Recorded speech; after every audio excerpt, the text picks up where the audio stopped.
반갑습니다. 할렐루야! 반갑습니다. 네, 지난주 시험 있어가지고 너무 참 분주하게 지났을 것 같은데, S였습니다. 네. 중요한 광고에서 목사님 광고 다시 좀 이야기하고요. 말씀으로 들어가겠습니다. 현장 예배 신청 이제 가능합니다. 학년별 현장 예배는 그대로 진행되고요. 우리가 좀 자리가 좀 더 여유가 있을 것 같아가지고 20명 정도, 2부는 30명 정도 더 자리를 좀 마련하려고 합니다. 그래서 오늘 오후 1시부터 금요일 10시까지 다음 주에 현장 예배 올 친구들을 신청을 받거든요. QR이나 구글 설문으로 들어오시면 여러분들 신청이 가능하시고요. 선착순으로 마감되다 보니까 시작 시점이 딱 중요해서 오늘 주일 1시 예배 끝나고 1시부터 신청 가능합니다. 다음 주는 2학년 현장 예배니까 2학년은 신청할까요 안 할까요? 2학년은 안 하는 거예요. 2학년은 당연히 오고 싶은 친구 다 와도 되고요. 누가 신청하냐 하니까 이번 주는 1학년 3학년이 신청하는 겁니다. 1학년 오늘 현장 예배 드리고 집에 가서 1시에 신청하셔도 되고 3학년 친구들은 1시에 신청하시면 되겠습니다. 그러기에 신청이 마감이 되면 금요일 날 밤에 신청이 된 친구들한테 문자 연락드리도록 하겠습니다. 이 자리에 좀 더 많은 친구들이 함께 와서 예배 드리면 좋겠고, 왜 이렇게 하냐니까 지금 현장 예배 학년별로 진행하는데 타 학년 친구들이 막 와요. 와서 막 예배 드리겠다고, 나 현장 예배 드리고 싶다, 이런 친구들이 종종 있어가지고 여러분들의 마음이 그런 것 같아가지고 좀 더 교회에도 보고하고 방역 지침에 좀 어긋나지 않게끔 딱 30명씩만 끊어서 받을 거니까요. 많이 신청하시고 친구들이랑 같이 우리 현장 예배 갈래? 하면 같이 와서 예배 드리면 되겠습니다. 다만 조건이 하나 있습니다. 현장 예배 왔잖아요. 1학년 친구들이 다음 주에 현장 예배 오더라도 예배 끝나고 난 다음에 선생님이랑 반줌 같은 건 해야 되는 거예요. 알겠죠? 다음 주는 이제 또 여보세요이기 때문에 상관은 없겠지만 그렇게 진행하시면 되겠습니다. 말씀으로 들어가겠습니다. 오늘 말씀 좀 같이 읽어볼까요? 지키면 지키신다 라는 제목으로 함께 말씀 나누겠습니다. 어젯밤에 한 8시 좀 넘어서 한 친구는 전화신방에서 1학년 여학생이었습니다. 이제 전화신방 이렇게 하다가 이 친구가 이제 지난주 모의고사 쳤잖아요. 그죠? 모의고사 자기도 쳤대요. 그래서 어땠니? 하니까 시험 치고 난 다음에 많이 겸손해졌대요. 그래, 왜 그러니까 시험 치고 난 다음에 이제 공부해야겠다라는 생각을 했대. 시험을 보고 난 다음에 이제 공부 좀 해야겠다. 그 생각을 했답니다.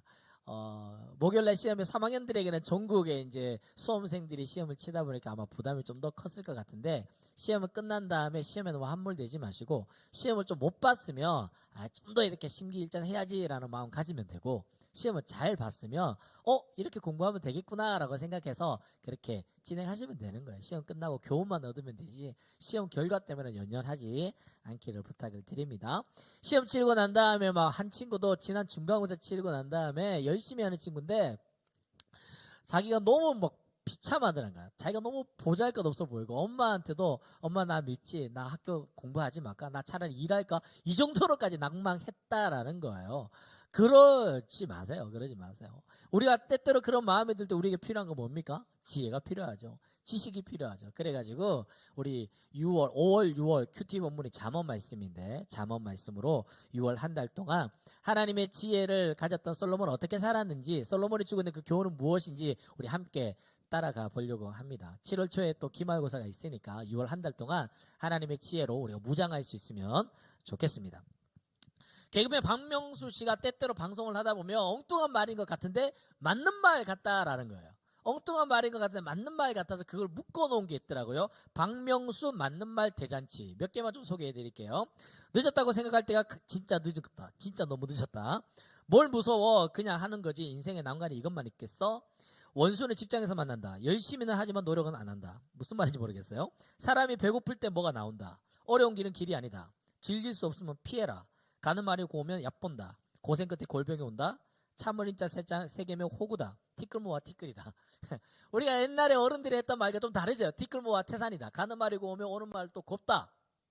또 있죠. 피할 수 없으면 즐겨라, 이런 말이 있는데 전혀 다른 말을 하고 있죠. 티끌모아도 티끌이고, 즐길 수 없으면 오히려 피해라 그러고, 가는 말이 고우면 얕본다, 이렇게 또 엉뚱한 말인 것 같은데 또 곱씹어 보면 또 때때로 맞는 말 같기도 한 그런 이야기들을 한 것 같아요. 박명수 씨가 한 말이 어떤 게 나에게 어떤 뭐 교훈이 되기도 하고 좀 명언처럼 느껴질지 모르겠지만 오늘 우리가 살펴본 말씀은 그런 한 사람의 명언 수준이 아닙니다. 잠언을 살펴보고 있는데 우리가 잠언의 뜻이 뭐냐니까 가르쳐서 훈계가 되는 말, 지혜롭게 사는 법을 알려주는 말이라는 거예요. 한자로 보니까 바늘 잠자에 말씀 언자를 쓰고 있습니다. 즉 바늘 같은 말씀이라는 겁니다. 바늘 같은 말씀을 우리를 콕콕 찌르는 게 바로 잠언이다라는 거죠. 한의원 가본 적 있습니까? 여러분 공부하다 보면 목도 아프고 허리도 아프고 이래가지고 막 한의원 가는 친구도 꽤 있을 텐데 침 맞으면 낫죠, 그죠? 침 맞으면 또 이렇게 시원하게 낫기도 하는데 목사님 수년 전에 비염 때문에 병원을 갔었습니다. 한의원을 찾았는데 숭실대학교 앞에 있는 조그마한 한의원인데 거의 용한 한의사 두 분이 계시더라고요. 할아버지 할머니 용한 한의사 분이 계셔가지고 거기서 비염 때문에 왔습니다. 검사하고 침을 맞는데 비염 때문에 침을 맞는데요. 이게 처음에는 손과 발에 침을 놓더라고요. 따끔하더라고요. 저는 침을 그때 처음 맞아봤거든요. 그리고더니만 배에도 침을 놓더라고요. 그러더니만 머리 정수리랑 귀뒤랑 인중이랑 심지어 코 보이세요? 코에다가 대침 그냥 코를 뚫어버리더라고요. 우와 깜짝 놀랐어요. 깜짝 놀랐어요. 그렇게 한 20분을 아픈 채로 있었는데 침 다 맞고 난 다음에 이제 일어나서 코를 팽 푸니까 코에서 피가 빡 나오더라고요. 코가 뻥 뚫리긴 뚫렸어요. 그러고 난 다음에 이제 한의사 할아버지가 그렇게 얘기했어요. 이렇게 3번 맞으면 낫습니다 그러더라고요. 3번 더 맞아야 된대요. 그래서 그 뒤로 안 갔습니다. 차라리 내가 코가 막힌 채로 살지 그 침은 내 도저히 못 받겠다 해서 그 뒤로 안 갔습니다. 안 갔습니다. 최근에 또 혈압도 높고 이래가지고 다시 뭐 병원 진료도 받고 또 가까운 분당 가까운 이제 한의원을 소개받아서 갔는데 거기에는 침을 만드는 이런 침이 아니라 마치 도장 띠치지 그냥 토독 토독 토독 토독 토독 끝나는 거예요. 한 1분 만에 토독 토독 토독 토독 토독 끝났습니다. 침 놓은 거 맞나? 그 정도로 너무 아프지도 않고 그런 거예요. 심지어 누가 침 맞냐고 우리 집 아들 4살짜리 아들도 침을 이렇게 맞습니다. 토독 토독 토독 토독 전혀 안 아파요. 저게 침인가 싶을 정도로 저렇게 침을 놓더라고요. 그런데 바늘잠 말씀원처럼 하나님의 말씀이 그러하다라는 거예요. 우리의 연약한 부위, 우리의 연약한 신체의 어떤 혈자리를 정확하게 침을 타닥 타닥 타닥 놓으면 내 몸이 회복되는 것처럼 히브리서 말씀은 그래서 이렇게 기록하고 있습니다. 하나님의 말씀은 살아있고 활력이 있어 좌우의 날선 어떤 것보다도 예리하여 혼과 영과 및 관절과 고수를 찔러 쪼개기까지 하며 또 마음과 생각과 뜻을 판단한다라는 거예요. 하나님의 말씀이 마치 침처럼 마치 좌우에 나서 어떤 검처럼 우리의 내면을 정확하게 찍어서 찌르고 또 그것을 교훈을 주고 비록 내가 아플지 모르겠지만 그로 인해서 내 몸이 건강해지고 회복될 수 있다라는 겁니다. 우리가 그냥 한 사람의 박명수 씨의 그 명언인지 무슨 농담인지 그런 말에 우리가 감동받는 것이 아니라 우리가 살펴볼 말씀은 솔로몬의 잠언입니다. 솔로몬의 잠언. 잠언 전체가 솔로몬의 말씀은 아니긴 하지만 대부분이 솔로몬이 쓴 글들이거든요. 그러면 뭐 박명수가 한 말이든 솔로몬의 한 말이든 그냥 좋은 말이면 좋은 거 아닙니까? 아닙니다. 솔로몬의 잠언은 그냥 솔로몬의 내피셜로 이야기한 것이 아니라 솔로몬 역시 하나님께로부터 받은 그 지혜의 말씀을 기록하고 말하고 있다라는 것이죠. 열왕기사 3장 4절에서 10절 말씀에 보면 솔로몬이가 왕이 되지 않습니까? 왕이 되기 전에 그의 아버지가 누굽니까? 다윗 아닙니까? 다윗이 이스라엘의 통틀어서 가장 위대한 왕으로 추대받고 있고 위대하고 지혜롭고 용맹스럽고 믿음 좋고 인품 좋은 정말 인기 많은 그 다윗 왕이 태어나보니까 자기 아버지인 거예요. 게다가 자기는 족통의 아들이라기보다는 다윗이가 말년에 간음하여 취한 밧세바라는 여인, 그 여인의 아들로 태어났기 때문에 다른 형들이나 다른 왕자들이 솔로몬을 어쩌면 손가락질 했을는지 모르겠어요. 그런 가운데 있었는데 아버지가 돌아가실 때 되니까 나에게 왕위를 주겠다라는 거 얼마나 두렵습니까? 그래서 그가 어떻게 합니까? 하나님을 의지하여 예배합니다. 전신전력을 다하여 자기가 할 수 있는 최선의 예배를 예배로 하나님께 나아가니까 그날 밤 꿈에 하나님께서 내가 너에게 무엇을 하여 줄꼬? 라고 물었고 솔로몬은 어떻게 이야기합니까?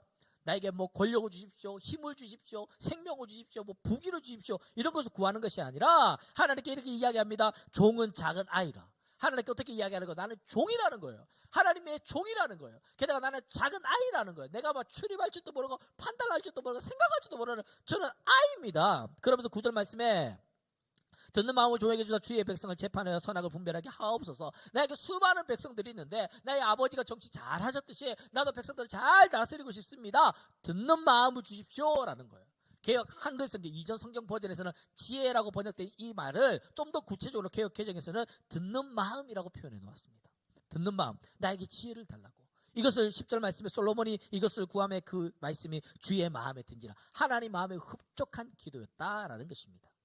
그렇다면 여기서 중간 잠깐 포즈하고요. 지혜가 무엇인지, 지혜를 어떻게 우리가 받을 수 있는지 잠깐 점검하고 말씀으로 들어가겠습니다. 지혜가 무엇입니까? 아까 이야기했던 듣는 마음이라는 거예요. 듣는 마음.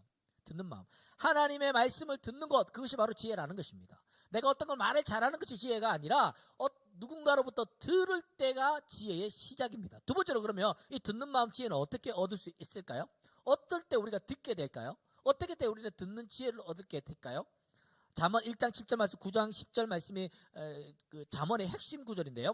여호와를 경외하는 것이 지혜의 근본, 지식의 근본이다. 여호와를 경외하는 것이 지혜의 근본이다라고 말하고 있는 거예요. 지혜와 지식의 근본, 저 뿌리를 쭉 들어가 보니까 뭐가 있더라? 경외함이 있다라는 거예요.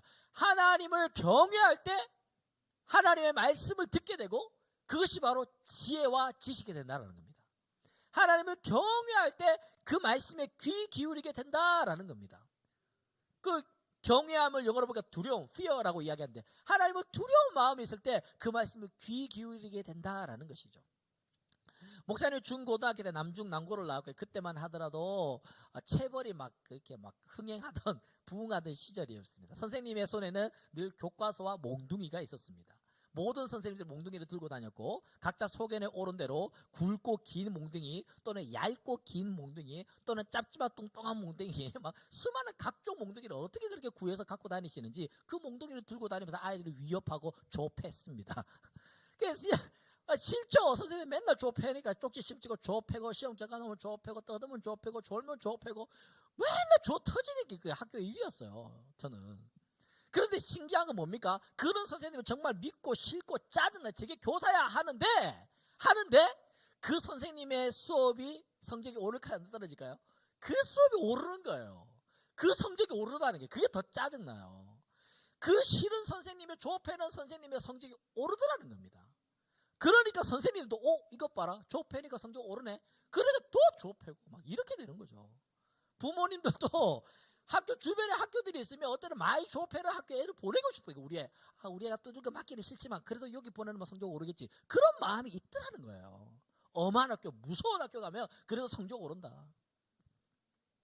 우리가 좀 그런 것 같아요. 오늘 우리 예배도 마찬가지입니다. 지금 여러분들 예배 온라인으로 예배 드리는 친구들 특별히 어떻게 예배 드리고 있습니까? 세수는 했습니까? 옷은 갈아입었습니까? 어때 뭐 머리를 어떻게 제대로 빗었나요? 침대에 누워 있지 않습니까? 누워서 이렇게 유튜브 창에 예배라고 또 다른 거 틀어놓지 않았나요? 그런 친구도 있잖아 지금. 왜 그럴까요? 두렵지 않기 때문이에요. 하나님이 두렵지 않는 거예요. 하나님은 사랑이시니까. 하나님 나의 모든 죄를 용서해 주시니까. 내가 이렇게 예배드려도 하나님은 나타나지 않고 하나님은 막 벼락이 내리고 이래야 되는데 그런 일이 없잖아요. 이때까지 지난 1년만 동안 그렇게 예배드려도 벼락 맞지도 않았고 전혀 뭐 태평스럽게 잘 지냈잖아요. 그러니까 그렇게 계속 예배 드리는 거예요. 두렵지 않으니까. 우리의 예배의 태도, 우리 하나님께 대한 삶의 태도가 하나님에 대한 두려움이 없으니까 내 마음대로 사는 거예요. 내 마음대로 사는 거예요. 예를 들어서 막 지난번에 목사님 중고등학교 때 선생님처럼 막 몽둥이 두고 다니고 좁혀봐요. 그렇게 하겠냐고요. 무섭겠지만 그렇게 안 한다니까요. 하나님을 두려워함이 그래서 그분의 말씀을 듣는 마음이 지혜다라는 것입니다. 지혜다. 엄마 말 잘 들으면 자다가도 떡이 생긴다 하죠. 엄마 말 잘 들으면 자다가도 떡이 생긴다. 무슨 말입니까? 엄마라고 상징되는 그 나의 사랑하는 부모님, 그 부모님이 인생을 이미 살아보셨잖아요. 내가 살고 있는 이 삶을 이미 살아보셨고 수많은 경험이 있고 수많은 실수를 통해서 얻은 지혜들이 있다 보니까 이 지혜들이 있는 그 부모님께서 게다가 나를 가장 사랑하는 사람이 이 세상 누굽니까? 우리 부모님 아닙니까? 내게 생명까지도 내어줄 수 있는 말이 바로 그 부모님들인데 그 인생의 경험이 있는 그 부모님이 나에게 가장 좋은 거 알려주는 거예요. 내 자녀만큼은 이런 실수 안 했으면 좋겠어. 내 자녀만큼은 이런 길을 걸었으면 좋겠어. 사랑하는 마음으로 자신의 경험했던 수많은 경험의 지혜들을 자녀들에게 알려주니까 엄마만 잘 들으면 자다가도 떡이 생긴다라는 거예요. 그런데요, 불완전한 이 부모님의 말씀을 들어도 자다가 떡이 생기는데 완전하신 하나님의 말씀을 잘 들으면 얼마나 좋게요. 얼마나 좋게요. 얼마나 좋게요. 목사님 중3 때부터 이제 하나님을 인격적으로 경험하고 주말에 한 달에 한 번씩 그 담임 목사님이 기도원에 설교하러 가셨어요. 그럴 때면 우리 애들을 중고등부 애들 데리고 가셨거든요. 그때 많이 따라다녔어요. 한 달에 아버지 기도원에 가면, 기도원에 뭐 선생님들 다녀보면 알겠지만 기도원 가시면 왜 하필이면 원장님들이 이렇게 흰색 소복을 입는지 모르겠어요. 흰색 소복이 이렇게 귀신처럼 이렇게 권사님들이 이렇게 기도하시는데, 우리가 이제 한 달에 아버지 와서 예배하고 하니까 애들이 산에 기도원에 올라가 얼마나 예쁘고 귀여웠겠어요. 그러면서 하는 말이, 권사님 할머니께서 하는 말이, 얘들아 잠언 3장 많이 읽어라. 그러면 똑똑해진다 그랬어요. 잠언 3장 많이 읽어라. 똑똑해진다. 이 똑똑히 기억해요. 잠언 3장 많이 읽어라. 똑똑해진다. 그때 제가 열심히 읽었어야 되는데 안 읽어가지고 여러분들에게 이야기합니다. 잠언 3장 열심히 읽어라. 똑똑해진다. 여러분 제발 좀 그렇게 하세요. 저처럼 실패하지 말고. 왜 그러냐 하니까, 왜 하필이면 잠언 3장을 많이 읽으면 똑똑해질까요? 여러분들이 갖고 있는 성경책, 좋은 성경책 제목이 뭐라 적혀있습니까? 젊은이에게 주는 교훈이라고 그 제목이 붙어있습니다. 젊은이에게 주는 교훈. 잠언 전체의 말씀이 지혜의 말씀이기도 하지만 특별히 잠언 3장은 젊은이들에게 주는 교훈. 그래서 오늘 잠언 3장을 선택한 거예요. 잠언 1장 2장을 건너뛰고 잠언 3장 1절 볼까요? 내 아들아 라고 시작하고 있습니다. 누가요? 솔로몬이, 지혜의 왕 솔로몬이 누구에게? 자기 아들에게, 르호보암 왕에게, 왕자에게 자신의 모든 지혜를 전수해주고 싶은 거예요. 사랑하는 아들아, 이 모든 게 지혜의 말이지만 이것만큼은 내 사랑하는 아들에게 전해주고 싶은 그 말. 너무 보배와 같은 말씀 아니겠습니까? 이 말씀 우리가 따라가려고 합니다. 근데 우리가 살펴볼 잠언 3장 1절에서 10절 말씀을 보면 4개의 그리하면이 나와요. 그리하면. 잠언을 읽으면 똑똑해진다, 평화로워진다, 이렇게 생명이 장수하게 된다, 현수가 여유를 얻게 된다, 수많은 우리가 복들을 알고 있는데 더 중요한 게 뭐냐 하니까 그 복들 앞에 조건들이 있어요. 어떻게 해라. 그리하면 이렇게 된다라는 거예요. 그러니까 더 중요한 게 뭘까요? 이게 종속절로 나오는 게 아니라 조건절이 더 중요하겠죠. 이 조건이 충족이 돼야 이런 축복이 있으니까 우리가 살펴봐야 되는 것은 그 앞에 거예요. 조건절이 뭔지 살펴볼 겁니다. 그래서 우리 잠언 3장, 솔로몬이 그 아들 르호보암에게 알려준 정말 주옥 같은 지혜의 말씀, 31장 중에서 특별히 아들에게 전해주고 싶어 했던 그 주옥 같은 말씀의 원리 3가지를 목사님이 뽑아왔으니까 우리 함께 따라가 봅시다. 첫 번째 원리입니다. 오늘 제목과도 똑같은데요. 따라 읽어볼까요? 지키십니다. 아멘. 지키면 지키신다라는 거예요. 잠언 3장 1절에서 4절 말씀입니다. 내 아들아 나의 법을 잊어버리지 말고 내 마음에 나의 명령을 지키라. 그리하면 이것이 내가 장수하여 많은 해를 누리게 하며 평강을 더하게 하리라. 인자와 진리가 내게서 떠나지 말게 하고 그것을 내 목에 매며 내 마음편에 새기라. 그리하면 내가 하나님과 사람 앞에서 은총과 귀중의 예물을 받으리라. 첫 번째 그리하면 두 개를 하나로 묶을 수 있을 것 같아요. 뭐예요? 하나님의 말씀을 잊어버리지 않고 잘 듣고 잘 순종하고 잘 마음판에 새겨라. 말씀을 가까이 해라. 그리하면 내가 장수하게 된다. 사람으로부터 인정받게 된다라는 거예요. 아브라함과 조카 롯이 함께 살았습니다. 아브라함과 조카 롯이 하나님 축복해 주셔가지고 양떼들도 목축도 많이 늘어났습니다. 그러다 보니까 목자들도 많이 늘어났겠죠. 그러다 보니 하나의 우물을 가지고 같이 지내다 보니까 다툼이 생기기도 하고 뭐 도저히 같이 수용할 수 없는 여건이 생겼습니다. 그래서 아브라함이 우리 이제 헤어지자. 네가 먼저 선택해라. 그러니까 롯이 젊은 사람 아닙니까? 백화점도 좀 있으면 좋겠고 지하철 역세권이면 좋겠고 그러다 보니까 소돔과 고모라, 여기 있는 소돔과 고모라를 선택하게 된 것입니다. 소돔과 고모라 역으로 갔습니다. 그런데 롯이 소돔과 고모라로 이주하고 난 다음에 그 다음에 뭐라고 표현하고 있냐니까 소돔과 고모라는 하나님 앞에서 죄악이 관영했다라고 기록하고 있어요.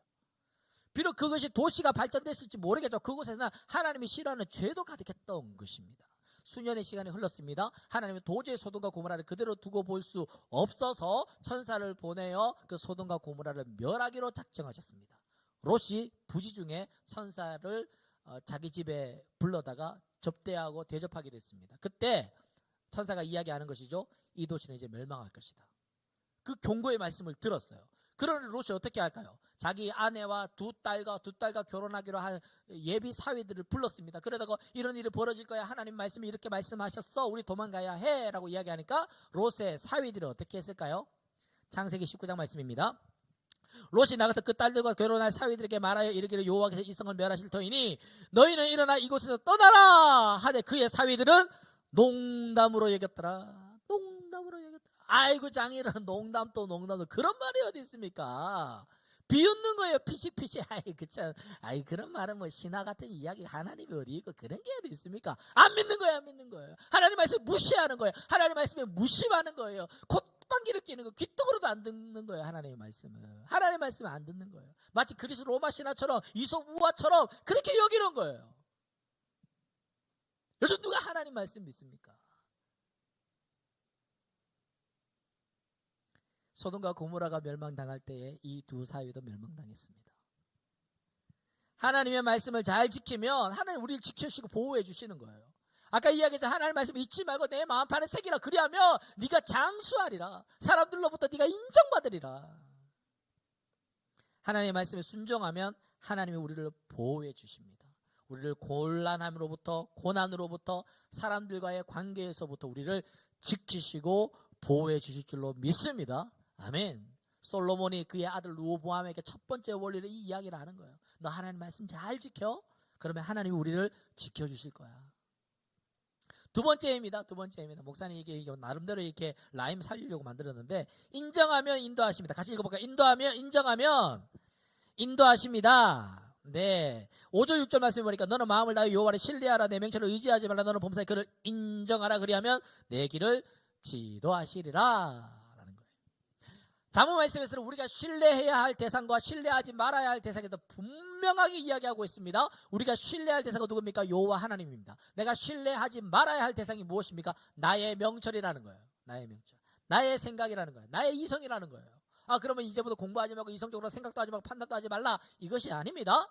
무엇을 이야기하냐니까 나의 이때까지 지식, 나의 이때까지 경험, 내가 이때까지 알고 있었던 모든 것, 내가 추측하고 있는 모든 것들이 옳다 할지라도 나의 지식과 경험을 절대화하지 말고 하나님이 초월하시는 그 하나님 앞에서 내가 겸손하게 나의 모든 주도권과 결정권이 하나님께 있다고 내어드리는 겁니다. 하나님, 내가 이렇게 판단했고, 내가 이렇게 생각했고, 내가 이렇게 알고 있고, 내가 이렇게 경험했고, 나는 이렇게 될 것이라고 예측하고 추측하지만 이 모든 결정권과 주도권은 당신께 있기에 당신께 나의 모든 결정권을 내어드립니다 하는 것. 이럴 때에 하나님을 인정해 드릴 때에 하나님 우리를 한 걸음 한 걸음 주님께서 주인 되셔서 인도하신다라는 거예요. 주님이 주인 되지 못하니까 주님이 주인 되심으로 마음껏 우리 안에 역사하지 못하시는 거죠. 대학 시절에 CCC라는 선교단체에서 훈련을 받았습니다. CCC에는 111 기도라는 게 있습니다. 하루에 1시에 1분 동안 기도하는 거예요. 매일 1시에 1분 동안 기도하는 거예요. 시계에 알람을 맞춰놓고 1시가 따르랑 울리며 강의실이건 길 가건 지하철이건 또는 화장실이건 어디든 간에 시계가 울리면 1분 동안 기도를 합니다. 나라와 민족을 위하여서, 세계 복음화를 위하여서, 캠퍼스의 복음화를 위해서 기도하는 게 CCC 시민들이 111 기도를 했는데요. 저희 캠퍼스에는 한 가지 문화가 더 있었습니다. 하루에 1시에 1분 동안 기도, 111 기도가 끝나면 뭘 했냐니까 순장과 순원이 짝이 되어서 한 명을 전도하고 밥을 먹었어요. 점심시간이잖아요.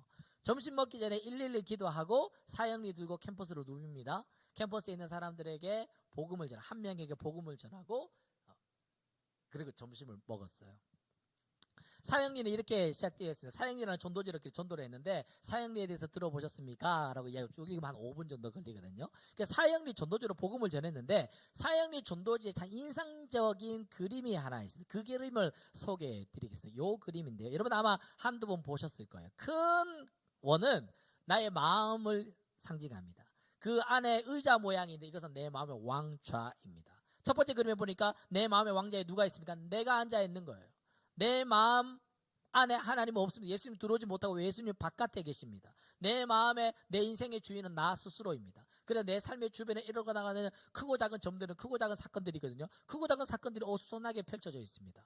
두 번째 그림은 예수님을 내가 영접했습니다. 예수님 내 마음 안에 들어오셨습니다. 나는 예수님을 믿고 있습니다. 그렇지만 여전히 내 인생의 주인은 나인 거예요.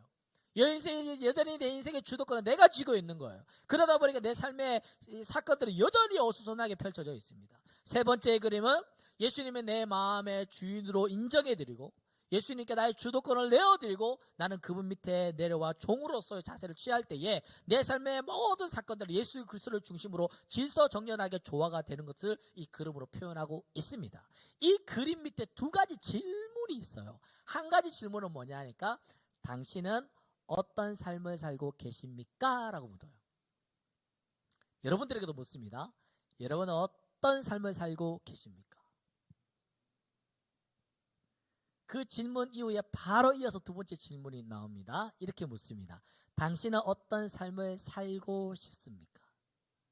여러분들에게 묻습니다. 당신은 어떤 삶을 살고 싶습니까?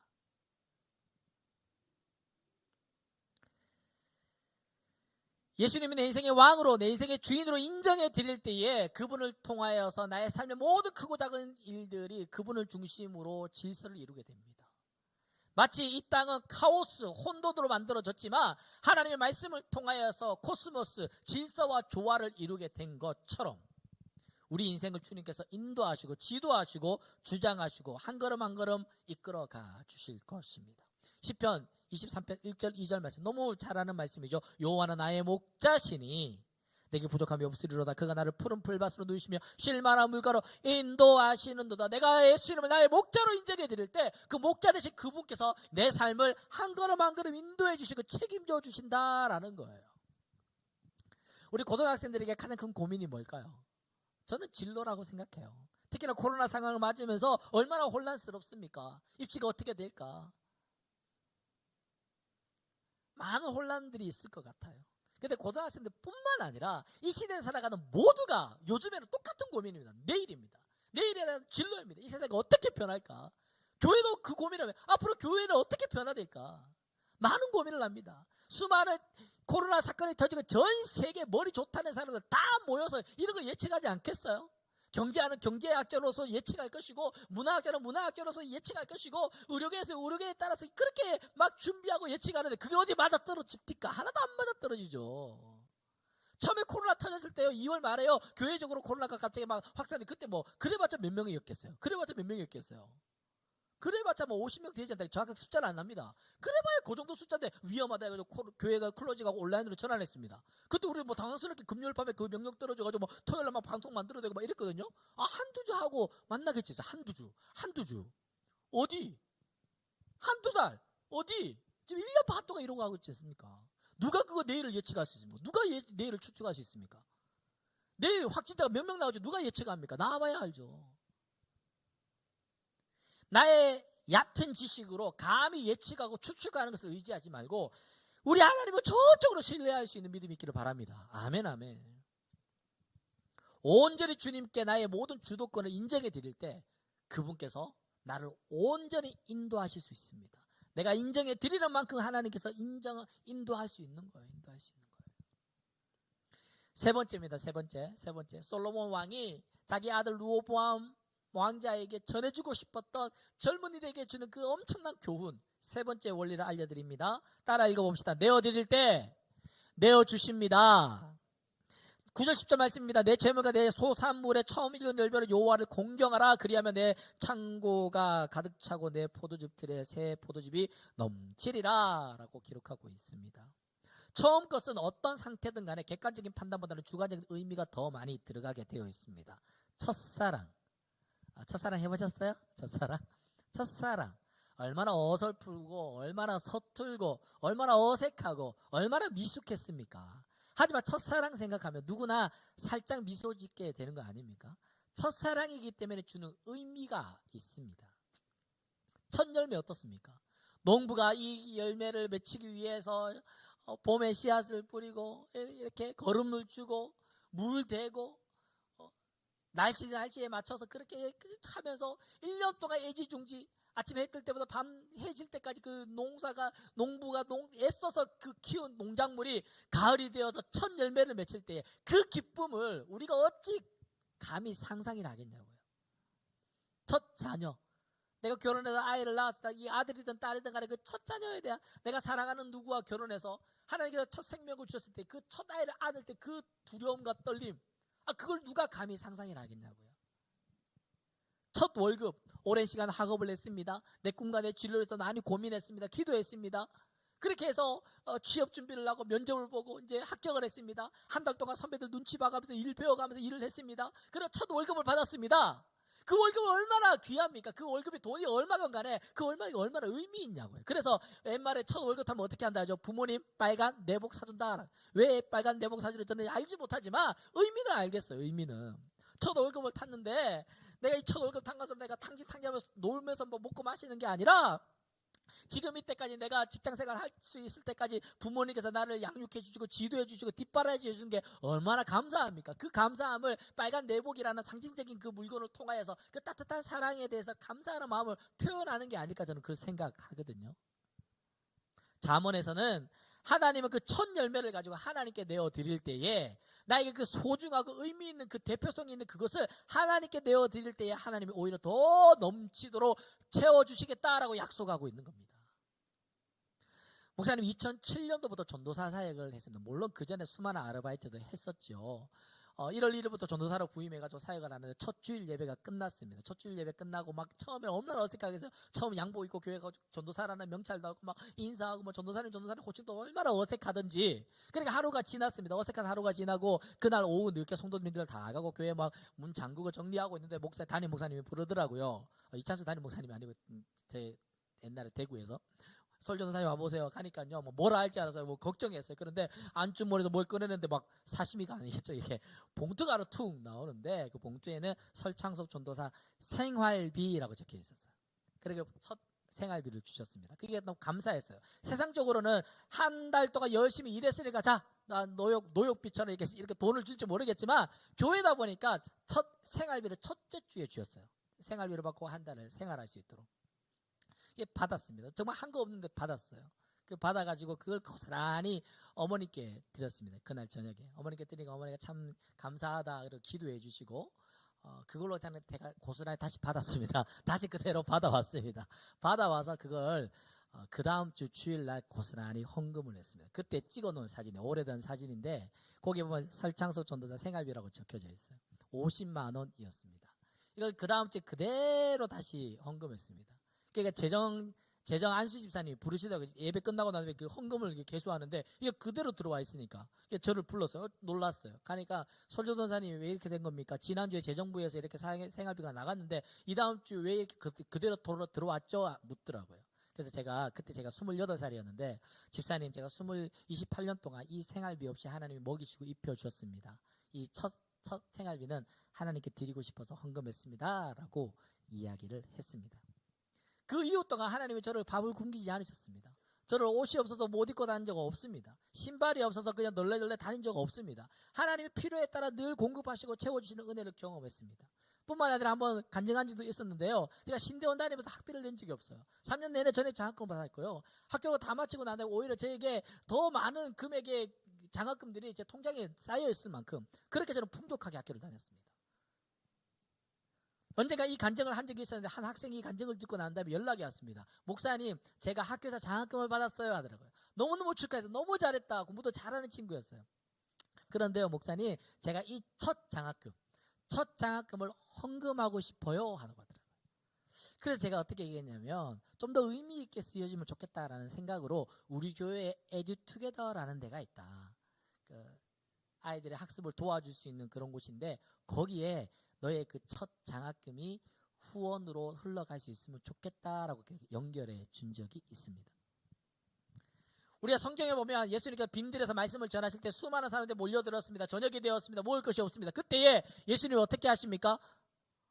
제자들이 예수님께 무슨 이들로 하여금 이제 각자 마을로 돌아가서 밥을 사 먹게 하십시오 하니까 예수님이 그러지 말고 너희들이 주라 했습니다. 줄 게 없습니다. 그때 누가 등장합니까? 어린아이의 도시락 5병이요. 물고기 2마리랑 보리떡 5개. 조그마한 어린아이의 도시락이에요. 이 아이가 먹을 만한 그런 도시락입니다. 그 도시락을 가지고 예수님께 드리니까 예수님께 내어 드리니까 예수님이 어떻게 하시죠? 여자와 어린아이의 숫자를 빼고 성인 남자의 숫자만 5,000명이 먹고도 남았더라. 학자들은 10,000명에서 20,000명으로 잡고 있습니다. 엄청나게 차고 넘치는 기적의 주인공으로 이 아이가 쓰임받았던 것이죠. 저는요, 천국 가면요, 예수님 하나님 만나는 그 다음에 꼭 만나고 싶은 사람이 바로 이 아이예요. 물론 천국 가면 아이는 아니겠죠. 도대체 이 아이가 궁금한 거예요. 성경에는요, 남자로도 표현하지 않고 여자로도 표현하지 않고 있어요. 남자인지 여자인지도 궁금하고요. 도대체 이 아이는 어떤 마음으로 예수님께 드렸는지도 궁금하고요. 그리고 그 이후에 이 아이는 어떻게 살았는지도 너무 궁금한 거예요. 궁금하지 않습니까? 전 너무 궁금해요. 이 아이가 어떻게 살았을지. 예수님께 그 오병이어를 드리고 난 다음에 이 아이는 어떻게 살았을까? 또 하나 궁금하거든요. 이 아이의 엄마예요. 이 아이의 엄마는 도대체 어떤 마음으로 이 아이에게 이 도시락을 싸줬을까? 사랑하는 여러분, 하나님을 위하여 내어드릴 때 하나님은 더 차고 넘치도록 채워주시는 분이십니다. 아멘 아멘. 다만 여러분들 이 말씀을 들으면서 헌금 많이 해라, 헌금 많이 해라, 지금 이 목사님 헌금 많이 해라를 이야기하는구나, 그 이야기 절대 아닙니다. 절대 아닙니다. 여러분들 뭐 돈을 벌겠어요, 뭐 헌금 많이 하라는 게 절대 아니라 무슨 이야기를 하고 싶냐면 우리 마음의 최고, 내 마음의 최상의 것, 나에게 가장 의미 있고 대표적인 것에 대해서 소유권이 누구께 있다고요? 주님께 있다고요. 이 소유권이 하나님께 있으니 내가 하나님을 위하여서 쓰임받기를 원한다고, 그 마음의 고백, 그걸 주님이 받기를 원한다라는 것입니다. 하나님이 내게 주신 것이니 하나님의 뜻대로 쓰임받기를 원합니다. 그런 마음의 고백, 작은 감사로 인하여서 더 많은 감사거리를 누리게 하시는 이런 수많은 간증과 이야기들에 여러분들이 듣고 감동받고 우와 대단하다로 끝나지 않고 여러분들이 그 주인공 될 수 있기를 바라요. 여러분들이 그 주인공 될 수 있기를 바라요. 말씀을 맺습니다. 태어나보니 아버지가 다윗입니다. 지혜롭고 용맹하고 인품이 있고 신앙이 좋은 아버지입니다. 그 아버지를 내가 보는 것만 해도 존경스러웠습니다. 그런데 내가 그 아버지 이후에 왕이 되어야 한다니 얼마나 마음이 부담이 크겠습니까? 그래서 솔로몬은 하나님께 엎드렸습니다. 하나님 도와주십시오. 하나님께 내가 전심을 다해서 예배하였습니다. 그때 하나님께서 내가 무엇을 줄 거라고 했을 때 그는 어떤 부귀 영화보다도 하나님 지혜를 얻고 싶습니다. 하나님의 말씀을 잘 듣는 마음을 갖고 싶습니다 라고 그는 그렇게 기도했습니다. 하나님께 겸손히 엎드림으로 그는 지혜를 얻게 되었고, 그 솔로몬이 그의 아들 르호보암에게 이 지혜를 전수해 주고 싶었던 거예요. 첫 번째 원리가 무엇입니까? 지키면 지키신다. 우리가 하나님의 말씀을 잘 지키면 하나님이 우리를 지켜주실 줄로 믿습니다. 아멘 아멘. 두 번째로 인정하며 인도하신다. 내가 주님을 주님 되시게 인정해 드릴 때에 인정해 드리는 만큼 하나님이 우리를 한 걸음 한 걸음 인도하신다라는 거예요. 세 번째로 내어 드릴 때에, 이 소유권이 주님께 있으므로 내어 드릴 때에 주님은 오히려 더 풍족한 것으로 우리에게 채워주신다라는 사실입니다. 잠언은 31장까지 있습니다. 31 숫자 생각하면 뭐가 기억나세요? 베스킨라빈스 스토리오만 생각나면 안 됩니다. 31 매일매일 한 장씩 읽을 수 있는 말씀인 것 같아요. 오늘 6일인데요 오늘 3장은 벌써 봤잖아요. 6장 읽으면 좋겠어요. 내일 7일이잖아요 7장 읽으면 좋겠어요.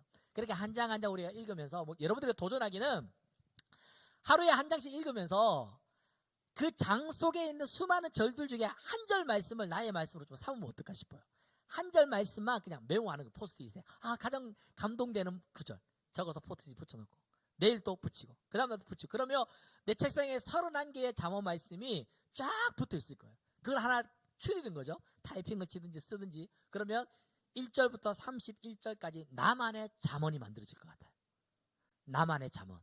이걸 타이핑 치고 예쁘게 코팅을 하든지 해서 또 벽에 붙여 놓으면 얼마나 좋을까 싶습니다. 도전합니다. 그렇게 하고 싶은 친구들 있으면 그렇게 한번 도전해보고 목사님한테 또 사진도 좀 보내주면 좋겠어요. 우리 그렇게 해서 우리 서영고등부 모든 친구들이 솔로몬처럼 지혜로운 그런 주인공들 될 수 있기를 축복합니다. 아멘 아멘. 우리 함께 찬양합시다. 말씀 앞에서 라는 찬양 부르고요, 하나님 내가 그 지혜의 주인공 되기를 바랍니다 라는 마음으로 함께 기도하도록 합시다.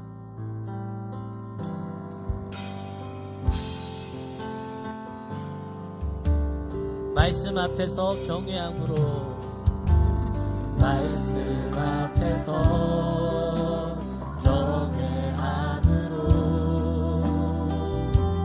주께 홀로서 생명의 말씀 읽고 순종해, 생명의 말씀 읽고 순종해 주님을 예배합니다. 우리 처음부터 다시 한번 고백합시다. 말씀 앞에서 경외함으로, 말씀 앞에서 경외함으로 주께 홀로 섭니다. 주께 홀로 섭니다. 생명의 말씀 읽고 순종해, 생명의 말씀 읽고 순종해 주님을 예배합니다. 기록된 말씀 힘이 있어서, 기록된 말씀 힘이 있어서 진리로 우리 거룩해, 거룩한 말씀, 거룩한 말씀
지혜로운 사람 되어져서 하나님의 말씀을 지킴으로 하나님의 보호하심을 누리게 하여 주시옵소서. 내가 주님의 주되심을 인정함으로 인하여서 목자 되신 주께서 인도하시는 인생 되게 하여 주시옵소서. 내게 가장 소중한 것의 소유권이 주님께 있으므로 주님께 내어드릴 때에 주께서 더 크고 놀라운 것으로 채워지는 인생 되게 하여 주시옵소서. 다같이 기도하시겠습니다. 사랑의 주님, 시간 기도하러 나갑니다. 하나님, 우리 모두가 지혜로 하나님의 하나님을 되기를 원합니다. 솔로몬 같은 지혜로운 인생 되기를 원합니다.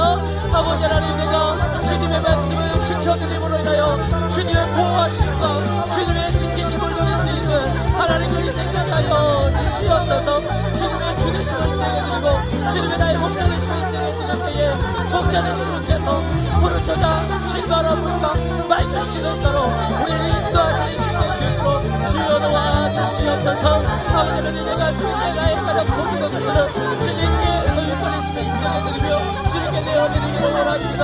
그때 내게 주여 기뻐 넘치는 은혜로 채우시고 하나님의 엄청난 인생 될 수 있도록 그 인생을 살아가는 은혜를 하여 주시옵소서. 세속의 삶을 살아가게 하려고 하나님 말씀을 살아갈 수 있는 세상의 지혜를 하나님 말씀 살아가는 우리 모두가 될 수 있도록 도와주시옵소서. 우리 소영모두고 모든 친구들 한 사람 한 사람 머리 위에 주님 안수하여 주시고 축복하여 주시고 지혜와 지혜 위에 도하여 주시고 하나님 이 시기를 살아갈 때에 세상의 지혜가 아니라 하나님의 지혜로 하나님의 말씀으로 하나님 주신 은혜로 살아낼 수 있는 은혜를 하나님 우리 모든 친구들에게 주님 허락하여 주시옵소서. 주의 도우심 구합니다. 하나님의 지혜를 구합니다. 하나님의 은혜를 보내주시고 주의 말씀을 듣는 반항하는 우리 모두가 될 수 있도록 하나님 도와주시옵소서. 함께 찬양하며 나갑시다. 하나님 말씀에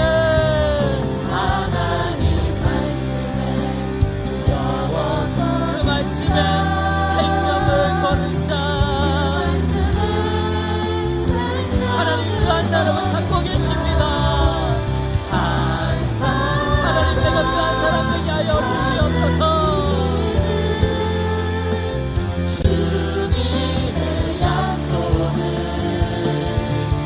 하나님 말씀에 운명을 거는 그 말씀 순종하며 주님 따라가는 자 영원한 하나님 나라 일어날 주의 교회 일어나라.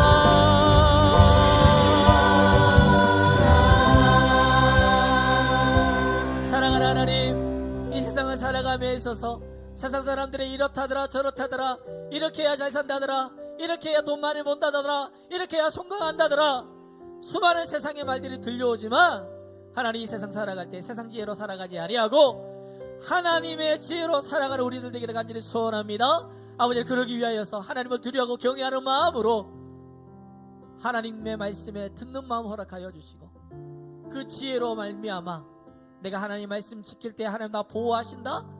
내가 하나님의 주인 되심을 인정해 드릴 때에 주께서 내 삶을 인도하신다.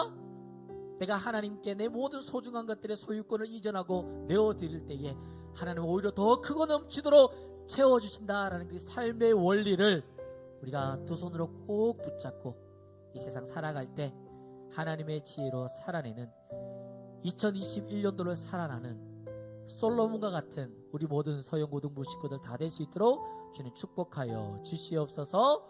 주 예수 그리스도의 은혜와 하나님의 사랑과 성령의 교통하심이 하나님의 말씀을 잘 들어 그 말씀의 지혜대로 순종하며 살아가기를 원하는 당신의 사랑하는 서영고등부 모든 식구들 머리 위에 그 삶 위에 이제로부터 영원토록 함께 계시는 간절히 축원하옵나이다. 아멘. 하나님께 영광 박수 올려드리겠습니다. 이어서 보이는 라디오 바로 지는 일 테니까 그 자리에 앉아서 함께 찬양하도록 하겠습니다.